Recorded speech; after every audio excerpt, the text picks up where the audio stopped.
Just குர்ஆன் என்ன செய்யுதுன்னு நான் சொல்றேன். குர்ஆனை திரும்ப திரும்ப படிக்கிற நேரம் மட்டும்தான் சபுர் என்ற தன்மை நமக்குள் உருவாகும். பேசினால் உருவாகாது, கேட்டதனால் உருவாகாது. குர்ஆனை வாழ்வியல் அற்புதமாக பார்த்து மூசா நபியை பத்தி அல்லாஹ் சொல்லிட்டே வருவான். கவனமா பார்க்கணும். ஓஹோ, இப்படி உளுந்தா அல்லாஹ் உதவுவானோ, இப்படி வந்தா இப்படி இருக்கணுமோ. குழந்தைய பிடிச்சி கிணத்துல போட்டுட்டு வந்து நானாமார்கள் சொல்ல போகல யாக்கூப் நபிக்கு அவ்வளவு அருமையான புள்ள, அவர் பக்கத்துல நின்ற புள்ள, ஆசையா பார்த்த புள்ள, அழகான புள்ள. செல்லமா உங்க மகன் உங்கள்கிட்ட ஒரு நாள் வந்து வாப்பா பாப்பா அபி வந்து சொல்றாரு, சின்னவரு நான் ஒரு கனவு கண்டேன் வாப்பா, இப்படி ஒரு கனவு கண்டேன்னு சொன்னா அந்த புள்ள உங்கள்கிட்ட கனவு சொல்ற புள்ளையா நின்றா, உங்க மேல கொத்தி கொண்டா, அந்த புள்ள உங்களுக்கு மறக்குமா? யாக்கூப் நபி கல்லா எப்படி நேசமா கொண்டு வர்றான் புள்ளைய. அவர் வந்து யாக்கூப் நபி அவர் சின்ன வயசுல யூசுப் நபியை பார்க்கிறார். யாபத்தி அவர் வாப்பாட்ட வந்து கனவு சொல்றார். உம்மாவெல்லாம் மென்ஷன் பண்ணலாங்க. யாக்கூப் சூரா யூசுப்ல வாப்பாட்ட வந்து சொல்ற, இன்னி அராஃபில் அதாவது யாபதி இன்னி ராய்து 11 கௌகபன் வஷம்ஸ வல் கமர ராய்து லி சாஜிதீன் 11 நட்சத்திரங்களும் சூரியனும் சந்திரனும் எனக்கு சிரம் தாழ்த்துவதை பார்த்தேன் வாப்பான்றார். யா புனையே, என் அருமை மகனே, என் செல்ல புள்ளையே, லா தக்சுசுரு யா காலா இஹ்வதிக்க, சொல்லிராதீங்க வாப்பா உங்க நானாமார்கள்ட்ட. பாப்பாக்கு என்ன விளங்குது? எடுத்தாலே தம்பியை குத்துற மாதிரி, பிரச்சனை படுத்துற மாதிரி. சானா தம்பி இருந்தா வீட்டுக்குள்ள நான் சரியா நீ சரியான்னு கேட்பாங்க. இந்த மாதிரி பிரச்சனை நடக்குது. பாப்பாக்கு தெரியுது இந்த கனவை வேற சொல்லிட்டாங்கன்னா என்னமோ மகனுக்கு எதுவும் நடக்க போகுதுன்னு சொல்லி வேற ஏதாவது பண்ணிடுவாங்க.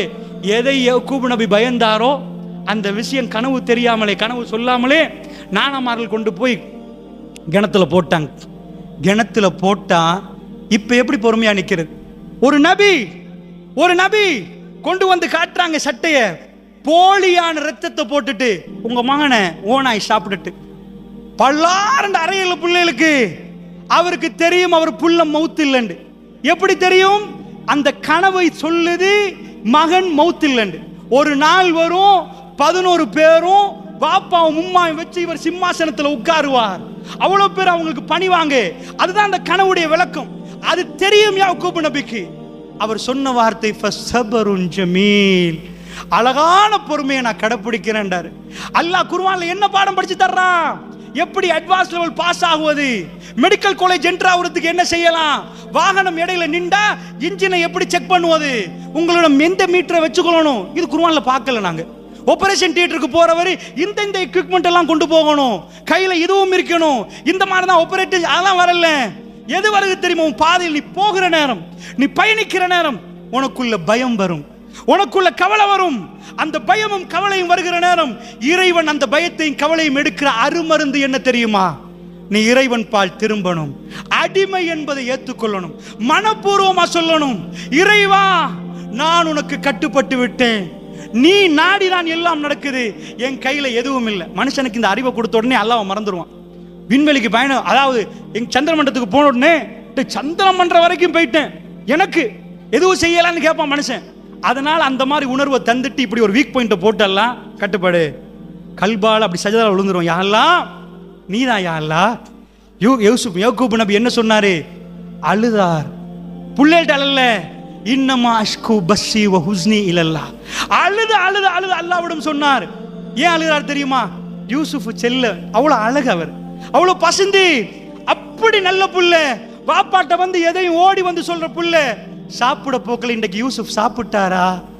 தூங்குற நேரத்தில் யூசுப் என்ன தூங்குறார், எங்க தூங்குறார்? அவர் தூங்க வைக்கிறாங்களா? அவருக்கு அடிக்கிறாங்களா? அவர் எங்க? சாப்பாட வாயில எடுத்த நெஞ்சில அடைக்கும். மகன் என்ன செய்கிறார் என்ற உணர்வு வரும். ஆகப்பெரிய சோதனை. அல்லாஹ் இதைத்தான் பாடமா காட்டுறான். உன் காலில் புண்ணு வந்தா எப்படி மருந்து போடுறன்னு எல்லாம் சொல்லல குர்ஆன்ல. உன் கல்புல பிரச்சனை வரும், இது காபிருக்கு வரும், எல்லாருக்கும் வரும். இதுக்கு மருந்து போறது எப்படி? இப்படி ஒரு சோதனை வந்தா ஒரு புள்ள மௌத்தாகிறது லேசியா, காணாம போறது லேசா? மௌத்தாகிறது லேசு. ஏன் லேசுன்றேன்? மௌத்தானா அதோட மௌத்துன்னு அர்த்தம். ஒரு மாசத்துக்கு அப்படி நிற்கும் போயிரும். காணாம போனா அது மறக்காது. அந்த கண்ணீர் பல வருடங்களுக்கு ஓடும். புள்ளைய நினைவு வர்ற நேரமெல்லாம் ஒரு சாப்பாடுல உட்கார்ந்தா யூசுப் இல்லையே என்று வரும். 4 பிள்ளைகள் ஓடுறத பார்க்க என் மகன் இப்படித்தானே ஓடினாண்டு வரும். நான் தூங்குற நேரத்தில் பக்கத்தில் அரவணைத்து தூங்க என் மகன் இல்லை என்று வரும். தினமும் இந்த பிரச்சனை வர்ற நேரம் அவர் அழுகிறார். எதுக்கு அழுகிறார் தெரியுமா? இன்னமா அஷ்கு பஸ்ஸி வ ஹுஸ்னி இலல்லாஹ். அவருடைய கவலை அல்லாஹ்விடம் சொல்கிறார். அல்லாஹ் என்ன சொல்ற? நீ ஆப்ட் அல்லாஹ்வோட பேசு. இந்த உலகத்தில் இந்த கல்பு எப்ப அல்லாஹ்வோட பேச ரெடி ஆகுதோ, ஷைத்தான் சொல்லுவதை தூக்கி வீசுதோ, ரப்போட பேச தொடங்குதோ, அந்த கல்ப் குவாலிஃபைட் டு ஜன்னாவுக்கு ரீஎன்ட்ரி கொடுக்க நீங்க ரெடி, குவாலிஃபைட். இறைவனை ஞாபகம் வைங்க. ஆதம் நபி அந்த இடத்துல மறந்தார். நீங்க மறந்துட்டீங்கடா, நீங்க ரிட்டர்ன், உங்களுக்கு ஜன்னா கிடைக்காது. நீங்க அல்லாஹ்வை நினைக்கணும். அல்லாஹ்வை நினைக்க அல்லாஹ் திரும்ப திரும்ப பிரச்சனைகள் ஒன்று தருவான். அப்ப நீங்க அந்த பிரச்சனையை அல்லாஹ்வோட அணுகிறீங்களா, அரசியல் தலைமையோட அணுகிறீங்களா? அந்த பிரச்சனை இறைவனோட நிக்கிறீங்களா, ஹாஜியார நம்பி போறீங்களா? அந்த பிரச்சனை அல்லாஹ்வோட அணுகிறீர்களா, வேற யாராவது நம்புறீங்களா? அதுக்காக நான் ஹாஸ்பிடல் போக வேணும்னு சொல்லல. எங்க எல்லா நீயத்தும் அல்லாஹ்வோட இருக்கு. தவக்கல்து அலல்லாஹ், என் பிரச்சனை உன் மீது பொறுப்பு சாட்டி விட்டேன். அல்லாஹ் சொல்றான், பொறுப்பு தாப்பா, நான் பார்த்து கொள்றேன், என்ன நம்பன்றான். அல்லாஹ் பொறுப்பு தந்து பாருன்றான். பாரத்தை கொடுத்தா பாரம் இறங்கணும், பாரத்தை கொடுத்தால் பாரம் இறங்கணும். இந்த பாடத்தை திரும்ப திரும்ப அல்லாஹ் சொல்லி தர்றான்.